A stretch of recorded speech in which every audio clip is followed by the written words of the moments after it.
Well, another pretty unpleasant job. I tore up the floor of the bathroom. You can see down into the basement there. All the floor needs to be replaced.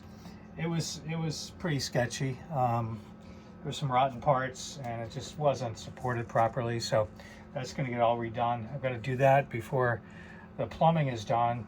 Need to know where the floor joists are before we put in the plumbing drains, and possibly adjust the floor joists accordingly. Yeah, and then I'll be able to insulate it, put a subfloor on, and then go from there. But glad to get this pretty much done. I don't think I need to do any more. I put a little barricade there so I don't sleepwalk into and fall into the basement. Not ideal. Hey, I just want to give an update on the bathroom project. A couple people were curious what was going to happen to it while I'm gone sailing in the Caribbean.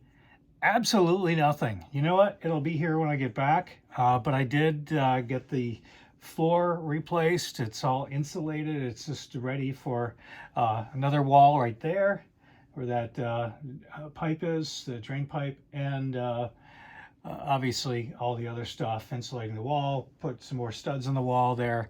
But it's just too cold to do that now, even if I had the time. I don't have the time. I've been busy packing, getting all the last minute stuff ready for the sailing trip, which I am super excited about. We'll give an update here on the bathroom in probably a month, but it's going to look exactly the same a month from now.